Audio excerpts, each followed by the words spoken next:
संतोषी माता की व्रत कथा। शुक्रवार व्रत की विधि। संतोषी माता के व्रत कैसे रखें।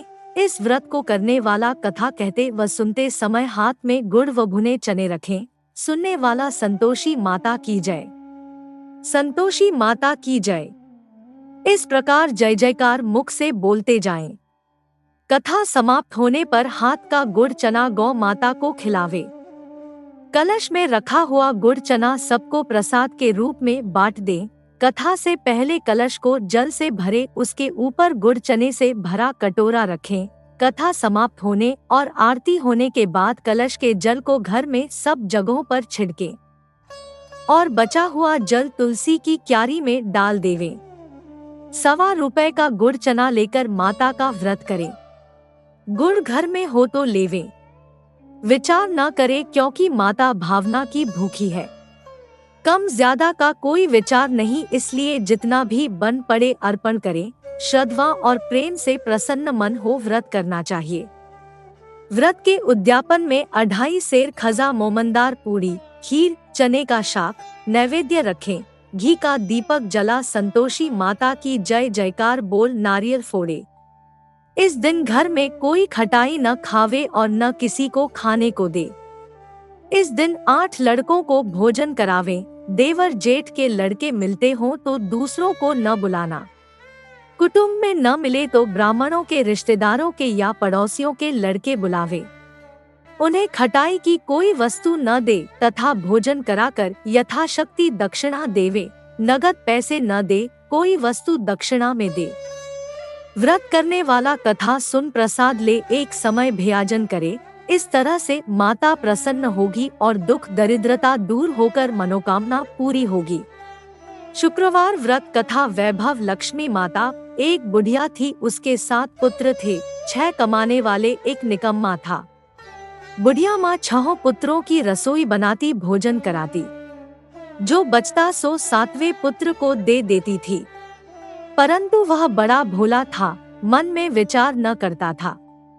एक दिन अपनी बहू से बोला, देखो मेरी माता का मुझ पर कितना प्यार है। वह बोली, क्यों नहीं, सबका जूठा बचा हुआ तुमको खिलाती है।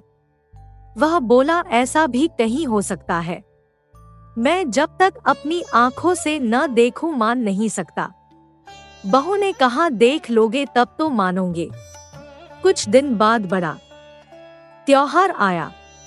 घर में 7 प्रकार के भोजन व चूरमा के लड्डू बने।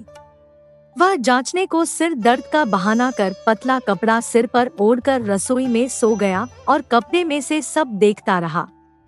6 भाई भोजन करने आए। उसने देखा माँ ने उनके लिए सुंदर सुंदर आसन बिछाए, 7 प्रकार की रसोई परोसी। वह आग्रह करके उन्हें जिमाती है। वह देखता रहा। 6 भाई भोजन करके उठे, तब जूठी थालियों में से लड्डुओं के टुकड़े उठाकर एक लड्डू बनाया। जूठन साफ कर माँ ने उसे पुकारा, उठ बेटा। 6 भाई भोजन कर गए, अब तू ही बाकी है, उठ कब खाएगा।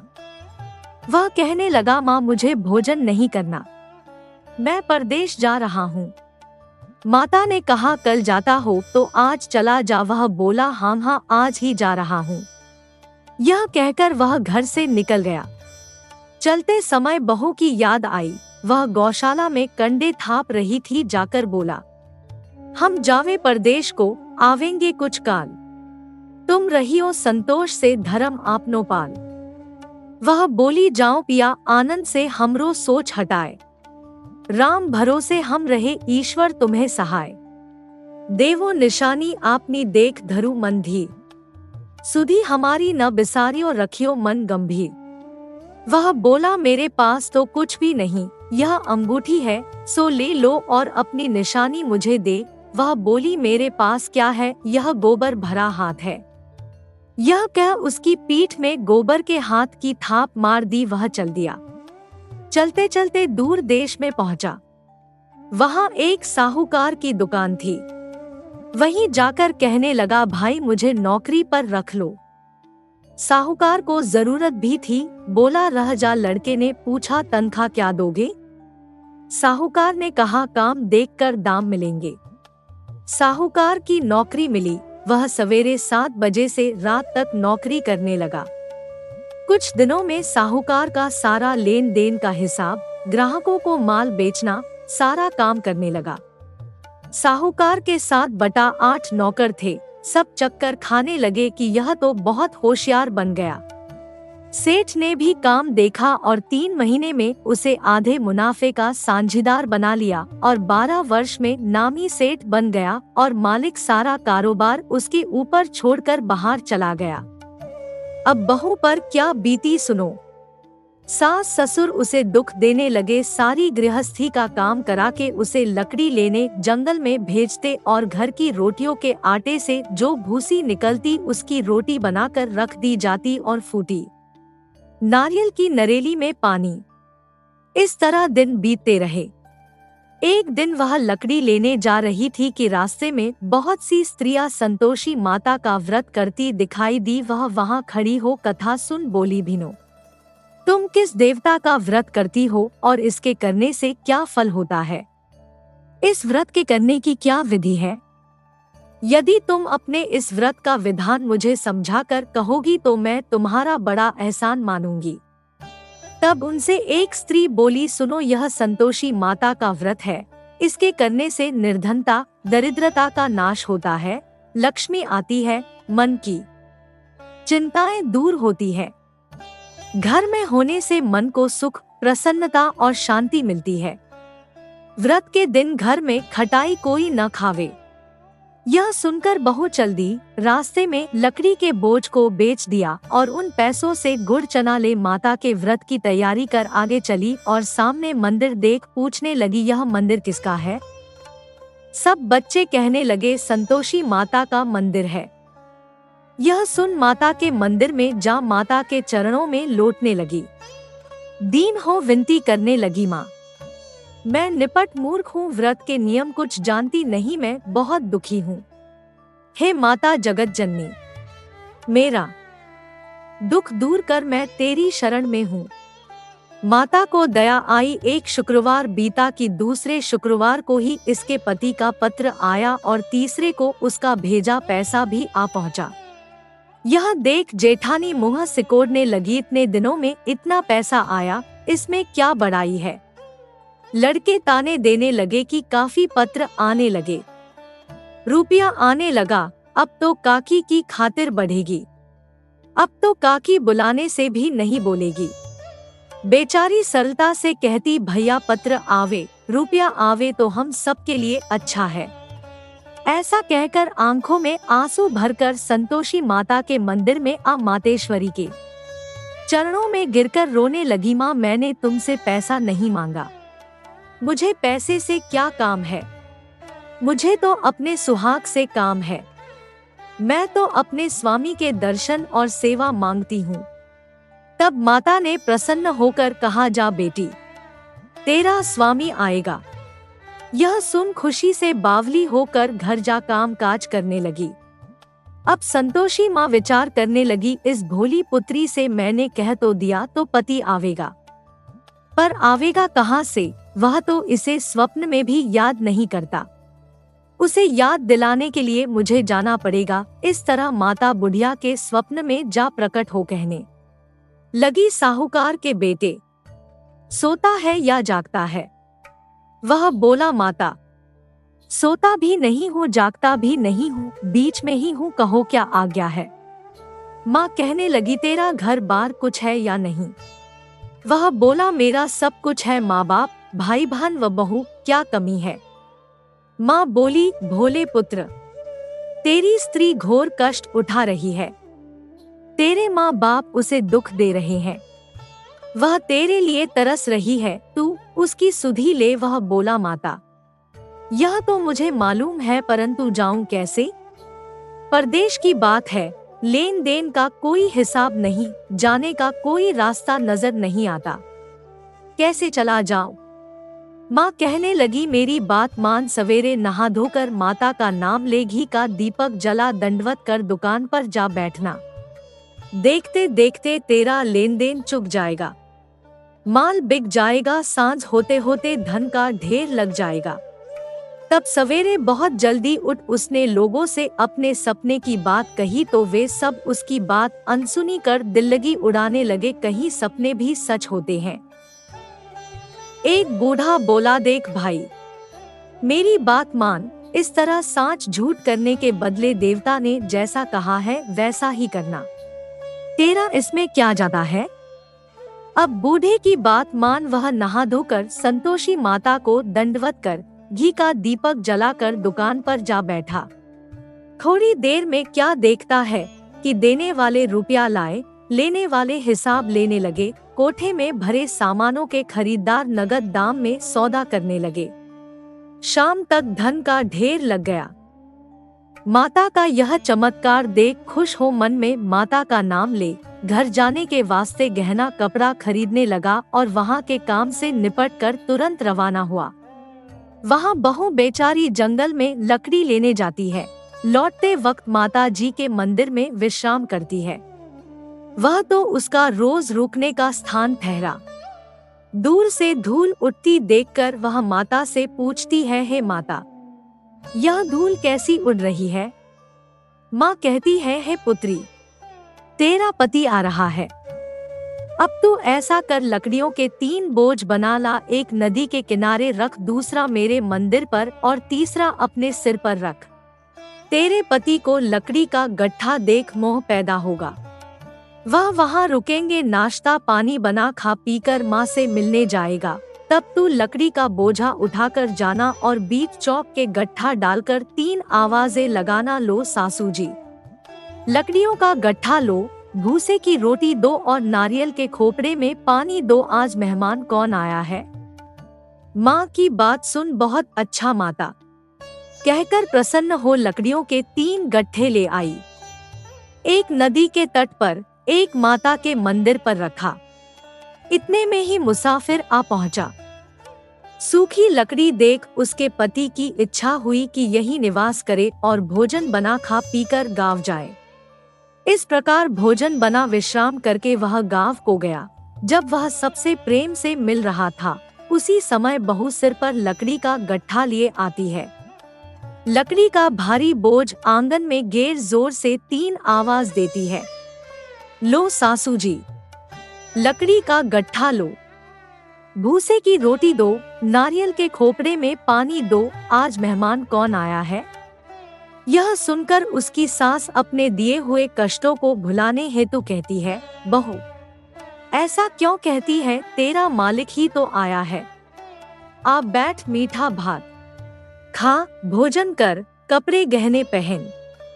इतने में आवाज सुन उसका स्वामी बाहर आता है और अंगूठी देख व्याकुल हो माँ से पूछता है, माँ यह कौन है। माँ कहती है, बेटा यह तेरी बहू है। आज 12 वर्ष हो गए जब से तू गया है।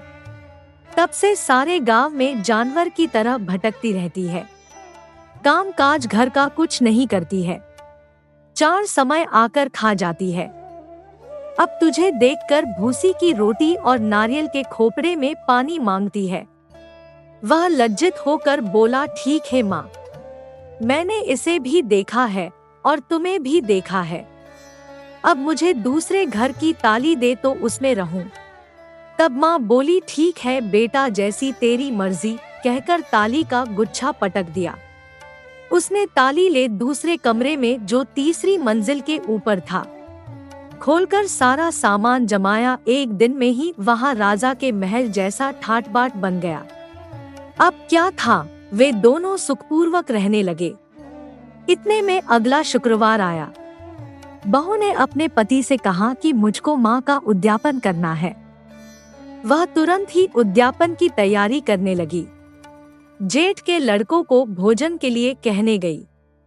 उन्होंने मंजूर किया, परंतु पीछे जेठानी बच्चों को सिखाती है, देखो रे, भोजन के समय खटाई मांगना, जिससे उसका उद्यापन पूरा न हो। लड़के जीमने आए, खीर पेट भरकर खाई, परंतु याद आते ही कहने लगे, हमें कुछ खटाई दो, खीर खाना हमें भाता नहीं।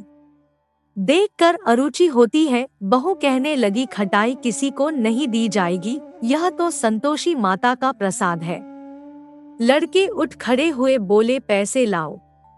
भोली बहू कुछ जानती नहीं थी, सो उन्हें पैसे दे दिए। लड़के उसी समय उठ इमली लाकर खाने लगे। यह देखकर बहू पर माताजी ने कोप किया। राजा के दूत उसके पति को पकड़कर ले गए। जेठ जेठानी मनमाने खोटे वचन कहने लगे।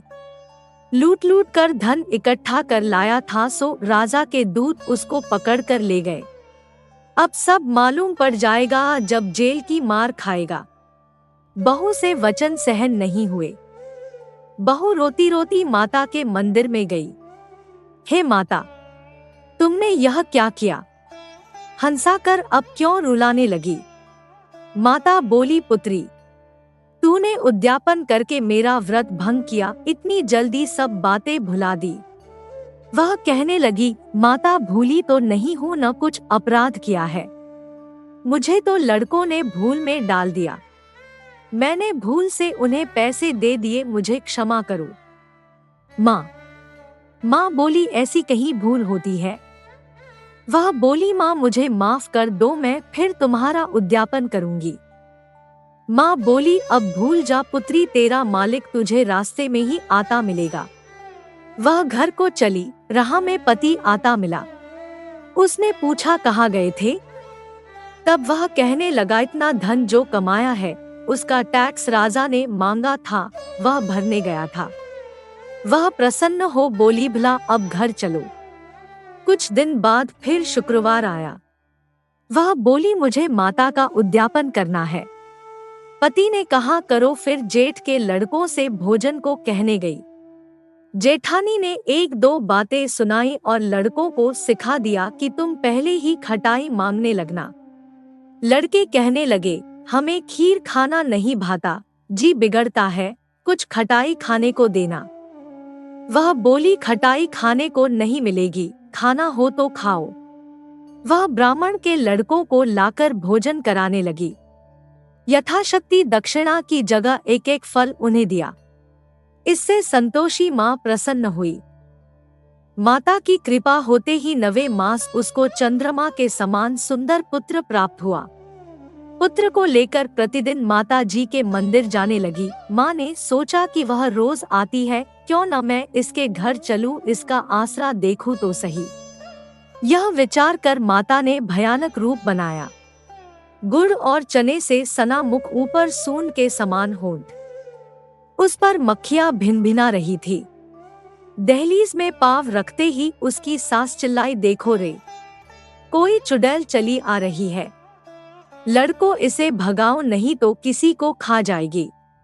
लड़के डरने लगे और चिल्लाकर खिड़की बंद करने लगे। बहू रोशनदान से देख रही थी। प्रसन्नता से पागल होकर चिल्लाने लगी, आज मेरी माता मेरे घर आई है। यह कहकर बच्चे को दूध पीने से हटाती है। इतने में सास का क्रोध फूट पड़ा। बोली, रान, इसे देखकर कैसी उतावली हुई है, जो बच्चे को पटक दिया। इतने में माँ के प्रताप से जहाँ देखो वहीं लड़के ही लड़के नजर आने लगे। वह बोली, माँ जी, जिनका मैं व्रत करती हूँ, यह वही संतोषी माता है। इतना कह झट से सारे घर के किवाड़ खोल देती है। सबने माता के चरण पकड़ लिए और विनती कर कहने लगे, हैं माता, हम मूर्ख हैं, हम अज्ञानी हैं, पापी हैं। तुम्हारे व्रत की विधि हम नहीं जानते, तुम्हारे व्रत भंग कर हमने अपराध किया है। हे माता, आप हमारा अपराध क्षमा करो। उस प्रकार माता प्रसन्न हुई। माता ने बहू को जैसा फल दिया वैसा माता सबको दे, जो पढ़े उसका मनोरथ पूर्ण हो। ऐसी ही और वीडियो देखने के लिए आप हमारे चैनल को सब्सक्राइब करें, वीडियो को लाइक करें, वीडियो को शेयर करें और कमेंट में जय श्री श्याम जी लिखें। आपकी सभी मनोकामना पूरी होंगी।